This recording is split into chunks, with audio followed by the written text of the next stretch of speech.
আসসালামু আলাইকুম বন্ধুরা, আজকে আমি আপনাদের ডিম দিয়ে মোচার ঘন্ট রান্না করে দেখাবো। এখন আমি কলার মোচা নিয়ে নিয়েছি। এটা থেকে খোসা ছাড়িয়ে কলার ফুলগুলো বের করে নেব।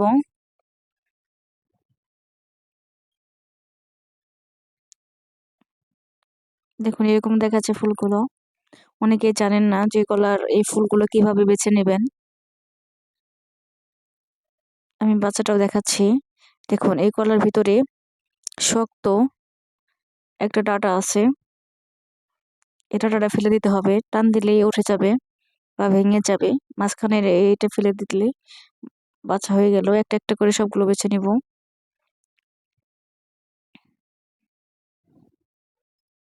এটা অনেক শক্ত, এটা সেদ্ধ তো হবে না বা এটা খায় না আমি জানি যতটুকু। এটা ফেলে দিতে হয়। এই প্রত্যেকটার মাঝখান থেকে এই শক্ত ডাঁটাটা ফেলে দিব।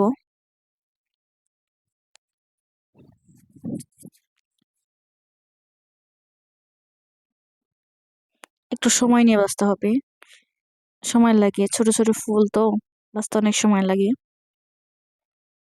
এখন এই যে বীজগুলো ফেলে দিব, ডাঁটাগুলো বেরিয়েছে।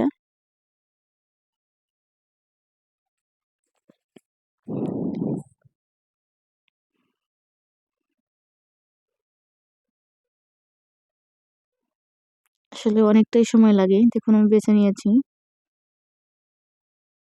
এরকম দেখাচ্ছে। বাহির থেকে পরিবর্তনটা বোঝা যাবে না যে ভিতর থেকে কিছু ফেলে দিয়েছি। এখন এগুলো ভালো করে কেটে নিব, খুব বেশি চুরি করব না, যেহেতু সেদ্ধ করব। মানে মোটামুটি ভাবে কেটে নিব। আপনারা বটি দিয়ে কেটে নিতে পারেন।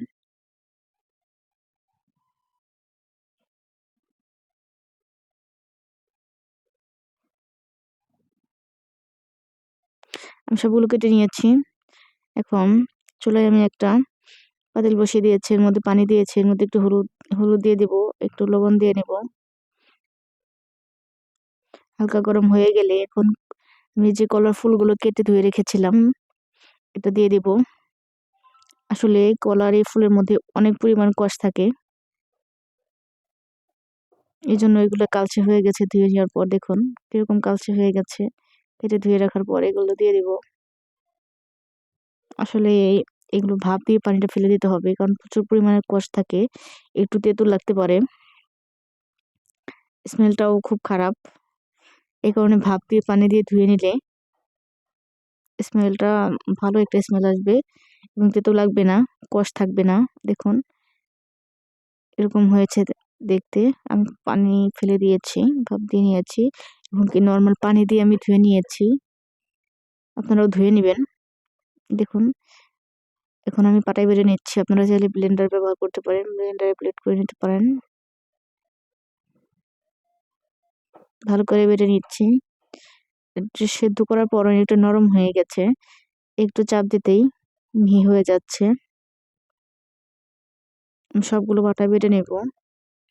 বাটার পর কালারটা খুব বাজে দেখতে লাগে, যদিও ফন্টের তো অনেক পরিমাণে কষ থাকে, বেটে নেওয়ার পর কালো দেখা যাবে।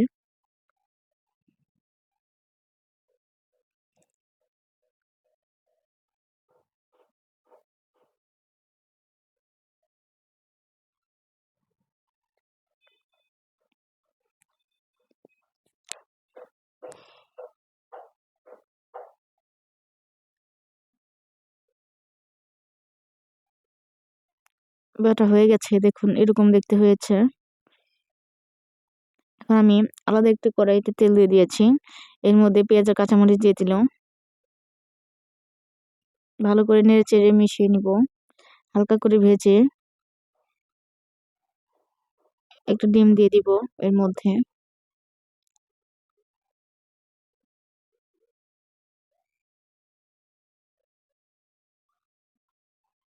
একটু ডিম দিয়ে দিয়েছি। এখন ডিমটাকে এটার সঙ্গে ভাজা ভাজা করে নিব। চুলার আঁচটা মিডিয়াম রেখেছি। খুব বেশি লো করলে হবে না, খুব বেশি হাই করলে পুড়ে যাবে। মিডিয়াম আঁচে রাখতে হবে। ভালো করে নেড়ে চেড়ে মিশিয়ে নিচ্ছি।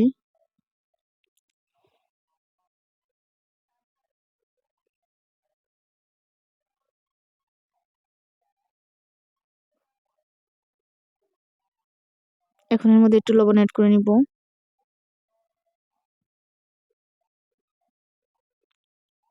আমি টমেটো পেস্ট দিয়ে দিলাম। আমি পেস্ট করে ফ্রিজে রেখেছিলাম, তার জন্য এরকম দেখাচ্ছে। আপনারা চাইলে টমেটো সস ব্যবহার করতে পারেন বা টমেটো পেস্ট করে যদি দিতে পারেন তাতেও সমস্যা নেই।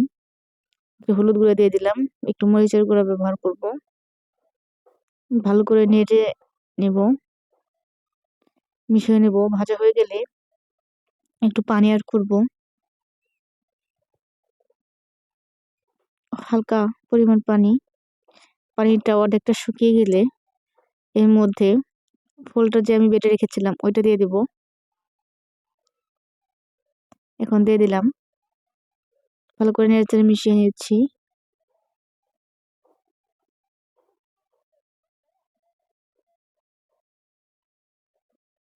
দেখুন এরকম হয়েছে দেখতে। এর মধ্যে যে পানি আছে পানিটা একবারে শুকিয়ে নিব। একটু ধনিয়া গুঁড়া দিয়ে দিলাম, এখন নেড়ে মিশিয়ে নিব।